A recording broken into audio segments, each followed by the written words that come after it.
Hi friends, welcome to my channel Karthik Telugu news. Friends, ఇవాళ కొత్త ration కార్డుల గురించి ఒక ఇంపార్టెంట్ అప్డేట్ న్యూస్ అయితే రావడం జరిగింది. దీని గురించి మరిన్ని విషయాలు ఈ వీడియోలో తెలుసుకుందాం. తెలంగాణ రాష్ట్రంలో కొత్త రేషన్ కార్డు పంపిణీ కార్యక్రమం జరుగుతుంది. ఈ నెల 14న సీఎం రేవంత్ రెడ్డి తిరుమలగిరిలో ఈ రేషన్ కార్డుల పంపిణీ ప్రక్రియను ప్రారంభించిన సంగతి అందరికీ తెలిసిందే. అప్పటి నుంచి రేషన్ కార్డుల పంపిణీ ప్రక్రియ షురూ అయింది. నియోజకవర్గాలు మరియు జోనల్ వైజ్ వారీగా లబ్ధిదారులకు పంపిణీ చేస్తున్నారు. అయితే కొత్త రేషన్ కార్డులు వచ్చిన వారికి ప్రభుత్వం చక్కటి అవకాశం కల్పిస్తుంది.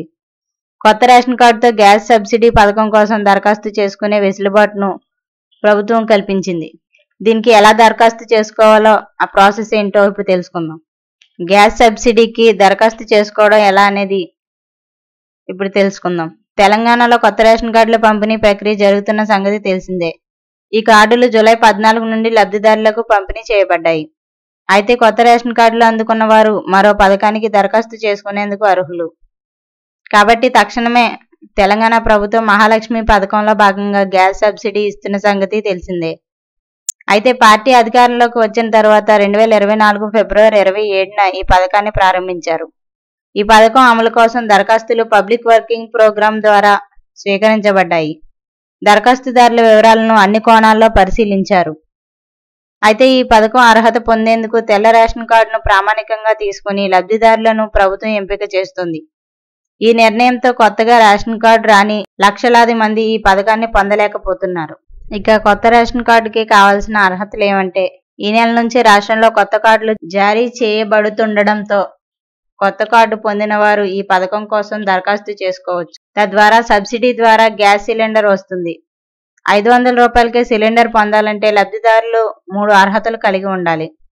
ఇందుకు సంబంధించి ప్రభుత్వం ఇదివరకే మార్గదర్శకాలను కూడా విడుదల చేసింది. ఈ పథకం ద్వారా లబ్ధి పొందాలంటే 2023 డిసెంబర్ 28 నుంచి 2024 జనవరి 6 మధ్య నిర్వహించిన ప్రజాపాలన కార్యక్రమంలో సబ్సిడీ సిలిండర్ కోసం దరఖాస్తు చేసుకుని ఉండాలి. అంతేకాకుండా తెలంగాణలో తెల్ల రేషన్ కార్డు కలిగి ఉండాలి. వారి పేరు మీద గృహ ఎల్పీజీ కనెక్షన్ కూడా ఉండాలి. అయితే సబ్సిడీ మీద సరఫరా చేసే సిలిండర్ల విషయానికి వస్తే ఆ కుటుంబం గత 3 సంవత్సరాల సిలిండర్ల సగటు వినియోగంపై ఆధారపడి ఉంటుంది. ఈ పథకం అమలు కోసం రాష్ట్ర ప్రభుత్వం ముందుగా అవసరమైన మొత్తాన్ని ఆయిల్ మార్కెటింగ్ కంపెనీలకు నెలవారీ ప్రాతిపదికన బదిలీ చేస్తుంది.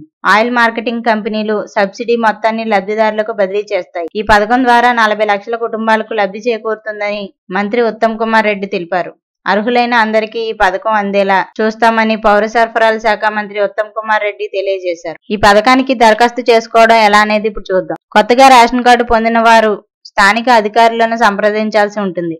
జోనల్ కార్యాలయాల్లో ఎంపీడీఓ కార్యాలయాలను సంప్రదించాలి. మున్సిపల్ కార్యాలయంలో కూడా సంప్రదించవచ్చు. గ్యాస్ సబ్సిడీ కోసం అర్హులైన లబ్ధిదారులు మీ ఆధార్ కార్డ్, వైట్ రేషన్ కార్డుతో పాటు గ్యాస్ కనెక్షన్ పత్రాలను కూడా సమర్పించాలి.